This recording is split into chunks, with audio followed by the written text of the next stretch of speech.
Law can only be used by people who are in their sovereign capacity. And as I will share with you tonight, the majority of the people in the world, and I'm not going to get into all of the details about that, but the majority of the people in the world, 99% of them live in slavery today.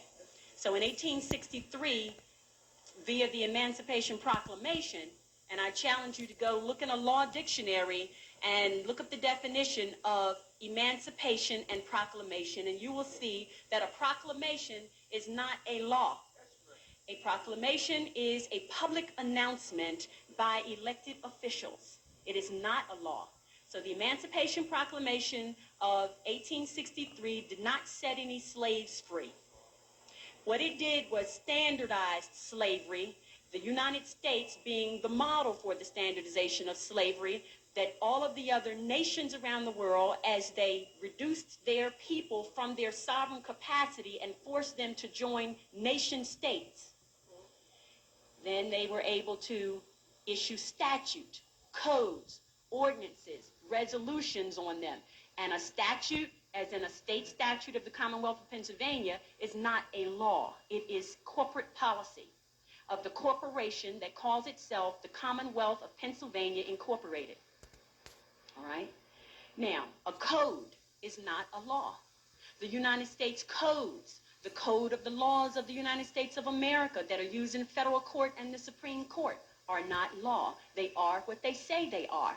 They are codes, ordinances, and resolutions of a municipality of the city of Philadelphia, which is a private nonprofit corporation that calls itself the City of Philadelphia. An ordinance and a resolution, as in parking ordinances, they are not law.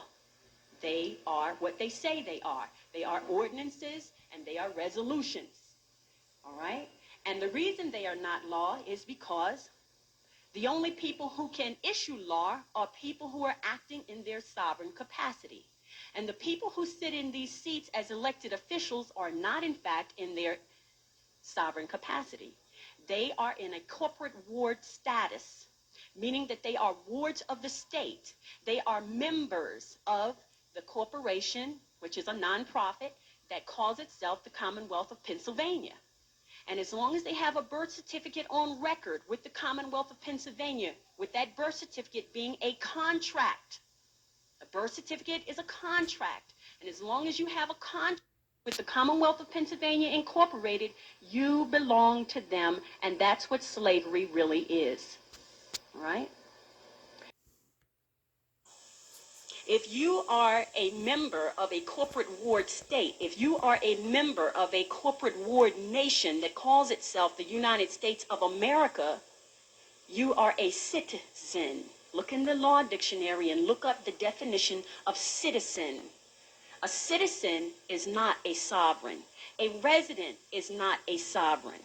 Therefore, if you use an address, which is a fictitious number associated with a designation issued by a corporate ward, right? Then you become under the jurisdiction of those people who are also corporate wards, but who are also slaveholders. All right? So if you are operating in that capacity, law does not apply to you.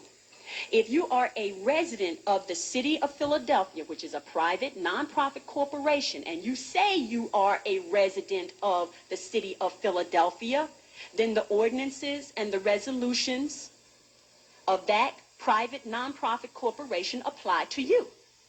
If you are a citizen of the Commonwealth of Pennsylvania Incorporated, which is a private nonprofit corporation, then the statutes of that nonprofit corporation apply to you. If you are a citizen of the United States of America, which is a private nonprofit corporation, then the code of the laws, right, apply to you. But if you are a sovereign of the Moorish Empire, those ordinances, those resolutions, those codes, those statutes do not apply to you because you are not a member of the corporate ward state. It's as simple as that. And they understand the difference. This is why on their documents They use words of art. They use the word label. They use the word person. They use the word address. All of these things that place you in their jurisdiction, and you unknowingly fill out forms every day. And every time you fill out a form, you enter into a contract. I don't care what kind of form it is. It's a contract. A driver's license application is a contract. A Social Security application is a contract.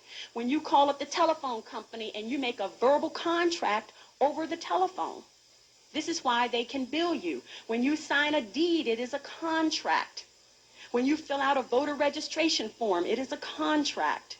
Does everybody understand that? Don't ever think anything that you put your signature on becomes a contract. All right? Now, the fact that you are not in your sovereign status means that you make a contract